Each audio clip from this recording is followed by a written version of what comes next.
வணக்கம் மக்களே, political referee சேனலுக்கு உங்களை அன்போடு வரவேற்கிறேன். நான் ஜெகன் கஜேந்திரன். இன்றைய நிகழ்ச்சியில் ஒரு முக்கியமான சம்பவத்தை பற்றி பேச போகிறோம். அதாவது பார்த்தீங்கன்னா, கடந்த மாதம் கும்மிடிப்பூண்டியில் 3 வயது சிறுமி பாலியல் வன்புணர்வு செய்யப்பட்டு கொல்லப்பட்டிருந்த விஷயம்தான். ஸோ இது பார்த்தீங்கன்னா, இதை நான் ஜஸ்ட் ஒரு சாதாரண ஒரு இன்சிடெண்ட்டாக பார்க்கல. ஸோ இது ஒரு சமூக பிரச்சனையாக தான் நான் இதை அணுகணும்னு நினைக்கிறேன். ஸோ ஏன் அப்படின்னு பார்த்தீங்கன்னா, இதுக்கு முன்னாடி பல சம்பவங்கள் இது மாதிரி நடக்குது. அதாவது குழந்தைகளுக்கும் சரி, பெண்களுக்கும் சரி. ஸோ இதை நம்ம ஒவ்வொரு வாட்டி இந்த மாதிரியான ஒரு நிகழ்வு நடக்கும்போது, சம்பவம் நடக்கும் போதும் அதை பற்றி கருத்துக்கள் ஒரு தொலைக்காட்சி விவாதங்களில் நடக்கும். ஸோ இதை பற்றி சமூக வலைதளங்களில் பேசுவாங்க. ஸோ அதுக்கப்புறம் கடந்து போயிடுவாங்க. திரும்பவும் இன்னொரு ஒரு சம்பவம் நடக்கும். திரும்பவும் இப்படி இது ஒரு தொடர்கதையாகவே மாறிட்டு இருக்கு. ஸோ அப்படி இருக்கும்போது இதோடைய ரூட் காஸ் என்ன அப்படிங்கிற விஷயத்த நம்ம கொஞ்சம் அலசனாதான், அதில் அங்கே போனாதான் இதை சரி பண்ண முடியும் அப்படிங்கிறது என்னுடைய ஒரு கருத்து. ஸோ அதன் சார்பாக தான் நான் அந்த விஷயத்தை பற்றி தான் நான் பேசணும் அப்படின்னு நினைக்கிறேன். ஸோ இதுக்கு ஒரு சில விஷயங்கள் காரணங்களாக இருக்கு. ஸோ அதில் முதல் விஷயம் என்ன அப்படின்னு பார்த்தோம்னா, ஸோ செக்ஷுவல் எஜுகேஷன், பாலியல் கல்வி. ஸோ நமக்கு பார்த்தீங்கன்னா, நம்ம இளைஞர்களுக்கு பாலியல் கல்வி இருக்கா அப்படின்னா நிச்சயமா கிடையாது. ஸோ அது பார்த்தீங்கன்னா 10th 10ஆம் வகுப்புல பார்த்தீங்கன்னா ஒரு பயாலஜி சப்ஜெக்ட் இருக்கு. ஸோ அந்த பாடத்தில் பார்த்தீங்கன்னா ஒரு reproduction, male and female reproduction பற்றி பேசுகிறோம். அது தாண்டி வேற எதுவுமே கிடையாது. அதுக்கப்புறமா ஸோ எல்லாருமே அவங்களே தெரிஞ்சிக்க வேண்டிய ஒரு விஷயமா தான் இருக்கு. ஸோ அதை இளைஞர்கள் எப்படி அப்படின்னா பாலியல் கல்வி மூலமா நிறைய விஷயங்கள் தெரிஞ்சுக்கலாம். ஸோ அது பார்த்தீங்கன்னா, இப்போ சங்க இலக்கிய பாடல்களாக இருக்கட்டும், அதில் காதல் பற்றி பேசுகிறாங்க. அதே மாதிரி பார்த்தீங்கன்னா திருக்குறள், ஸோ காமம் பற்றி பேசுகிறாங்க, காதல் பற்றி. ஸோ இது மாதிரியான விஷயங்கள் இன்னும் நிறைய லிட்ரேச்சர்ஸ் இருக்கு, ஆர்ட் ஒர்க்ஸ். ஸோ இதன் மூலமாலாம் பார்த்தீங்கன்னா நம்ம இளைஞர்களுக்கு இதை பற்றின ஒரு புரிதல் ஏற்படுத்தலாம். இதை நான் ஏன் இதை செக்ஷுவல் எஜுகேஷன் சொல்றேன்னா, ஸோ அங்கே நடந்தது, இப்போ கும்மிடிப்பூண்டில் நடந்தது ஒரு 3 வயது சிறுமி. ஸோ அந்த சிறுமிக்கு பாலியல் செயல்பாட்டுக்கான ஒரு முதிர்ச்சியே இல்லாத ஒரு நபர் அவங்க. ஸோ அவங்கள பாலியல் செயல்பாட்டில் உட்படுத்தி அவங்கள கொலை பண்ணியிருக்காங்கன்னும் போது, ஸோ இதுதான் இது ஒரு சமூக பிரச்சனையா இது மாத்துதுன்னு நான் பார்க்குறேன். ஸோ அந்த இடத்துல தான் நம்ம இப்போ ஸோ அதை பண்ண ஒரு நபருக்கு இதை பற்றின என்ன அறிவோட அவன் பண்ணியிருக்கான் அப்படிங்கிறது இருக்குல்ல. ஸோ அப்போ அவங்களுக்கு அந்த ஒரு ஆக்சுவலாக ஒரு புரிதல் இருக்கணும். அப்போ ஸோ இது ஒரு பாலியல் விஷயம் அப்படிங்கிறது ஒரு அடல்ட்டுக்குமான ஒரு செயல்பாடு அப்படிங்கிற ஒரு முதல் விஷயம் இருக்கணும். ஸோ அப்போ ஒரு வயது வந்த நபர்கிட்ட இதே குற்றத்தை செஞ்சா அது சரியா அப்படின்னா அதுவும் நிச்சயம் தப்பு. ஸோ அது என்னங்கிறத திரும்ப பார்ப்போம். ஸோ முதல் விஷயம் என்னன்னா, இப்போ இந்த செக்ஷுவல் எஜுகேஷனுக்கு ஒரு உதாரணத்தை நான் சொல்றேன். ஒரு 20 வருஷத்துக்கு முன்னாடி பார்த்தீங்கன்னா ஆனந்த விகடன்ல, அதாவது அறிந்தும் அறியாமலும்னு ஒரு தொடர் வந்தது. இதை பார்த்தீங்கன்னா மறைந்த எழுத்தாளர் ஞானி சங்கர் எழுதியிருப்பாரு. வார இதழில் கட்டுரைகளாக வரும்.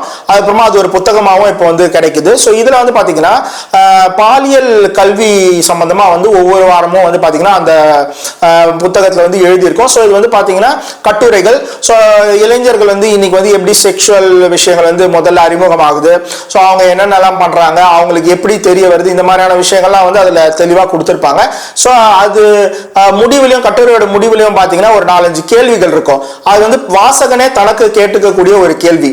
ஸோ அதாவது பார்த்தீங்கன்னா முதல்ல சில விஷயங்களை எப்படி தெரிஞ்சுக்கிட்டாங்க, ஸோ அவங்களோட கருத்து என்ன, அவங்க எப்படி இதுக்கு ரியாக்ட் பண்ணாங்க, இந்த மாதிரியான விஷயங்கள்லாம். ஸோ இந்த அவேர்னஸ் எல்லாமே கொடுக்கும் போது ஸோ செக்ஷுவலான விஷயங்களை பற்றி இளைஞர்கள் புரிஞ்சுக்கிறதுக்கான ஒரு புரிதல் கிடைக்கிறதுக்கான நல்ல ஒரு வாய்ப்பாக அமையும். ஸோ இன்னைக்கு அந்த மாதிரியான விஷயங்கள் பார்த்தீங்கன்னா இன்னைக்கு ஒரு சில சைக்காட்ரிஸ்ட் பேசுறாங்க. பட் இருந்தாலும் இதை ஆனாலும் இந்த குற்றங்கள்லாம் தொடர்ந்துகிட்டே இருக்கு இல்லையா. ஸோ அப்போ அந்த விஷயங்கள் நடக்குதுன்னா இது வாட் ஆர் த ப்ராப்ளம்ஸ் அப்படிங்கிறத பற்றி விஷயம். ஸோ முதல் விஷயம், இந்த மாதிரியான செக்ஷுவல் எஜுகேஷன் நிச்சயமா இருக்கணும். ஸோ அது முதல்ல இருக்கானா அது இல்லை. அது வேற வேற தளங்கள்ல தான் இருக்கே தவிர இது ஒரு ஃபார்மலா எங்க இருக்கு அப்படின்னா நிச்சயமா கிடையாது.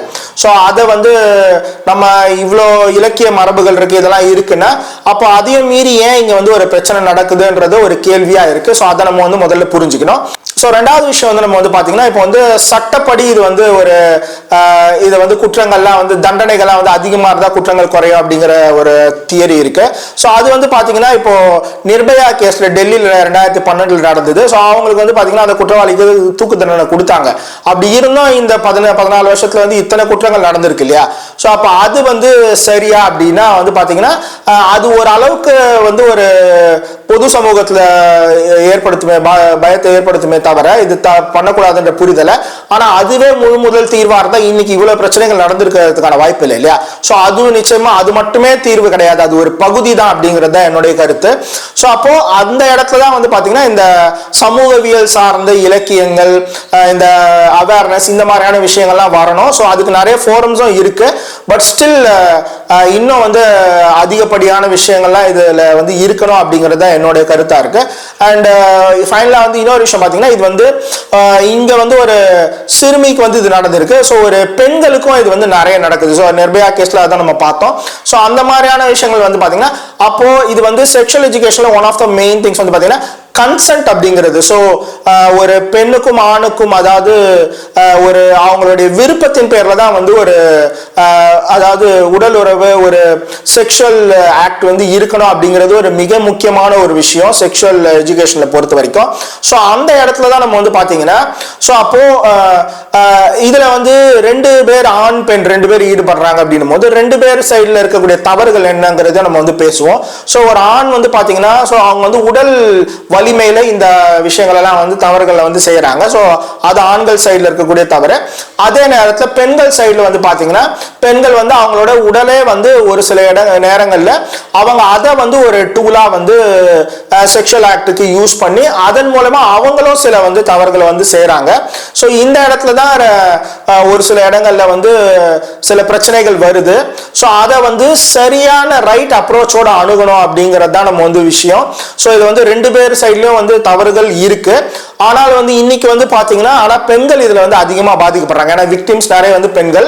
பட் தெரியாத இடங்கள்ல ஆண்களும் நிறைய இடங்கள்ல வந்து பாதிக்கப்படுறாங்க. ஸோ ஏன்னா நிறைய போதைப் பொருட்களுக்கு வந்து பாத்தீங்கன்னா ஆண்கள் வந்து அடிமையாகக்கூடிய விஷயங்கள், குடி, அந்த மாதிரியான விஷயங்களுக்குலாம் போகிறதுக்கான ஒன் ஆஃப் த மெயின் ஃபேக்டர்ஸா இந்த மாதிரியான செக்ஷுவல் ஆக்ட்ஸ், லவ் சம்பந்தமான, காதல் சம்பந்தமான விஷயங்கள்லாம் வந்து இருக்கு அப்படிங்கிறது பொதுவாகவே எல்லாருக்குமே தெரியும். ஏன்னா வந்து பாத்தீங்கன்னா நமக்கு ஒரு இலக்கியங்கள்ல வந்து பாத்தீங்கன்னா தேவதாஸ்னு ஒரு கதாபாத்திரத்தை வந்து நம்ம வந்து போட்டிருப்போம். அவன் வந்து பாத்தீங்கன்னா குடிக்கு அடிமையாகி இருப்பான் அப்படிங்கிற ஒரு விஷயம். ஸோ இந்த மாதிரியான விஷயங்கள். அதே மாதிரி இன்னைக்கு வந்து பெண்கள், இன்னைக்கு வந்து பாத்தீங்கன்னா பெண்கள் வந்து பாதிக்கப்படுறாங்க, அதாவது பாலியல் வன்புணர்வுல வந்து பாதிக்கப்படுறாங்கன்றது ஒரு விஷயமும். அதே மாதிரி ஆண்கள் எப்படி இன்னைக்கு வந்து டாஸ்மாக்லாம் நிரம்பி வழியுது. அப்போ நாட் ஜஸ்ட் நான் வந்து டாஸ்மாக்ல குடிக்கிறவங்க எல்லாருமே பெண்களால ஏமாற்றப்பட்டவங்க அப்படின்னு நான் சொல்லலை.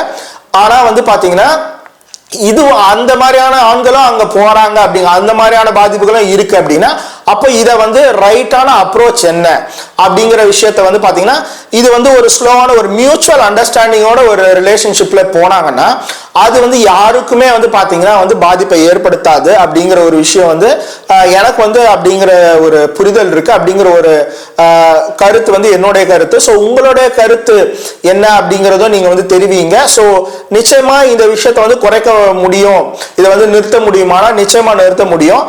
ஸோ அதுக்கான செயல்பாடுகள் வெவ்வேறு வடிகள், எல்லா வடிவங்கள்ல இருந்தும் வந்து அதுக்கான செயல்பாடுகளை வந்து முன்னெடுக்கும் போது தான் இந்த பிரச்சனைகள் வந்து தீரும் அப்படிங்கிறது என்னுடைய கருத்து.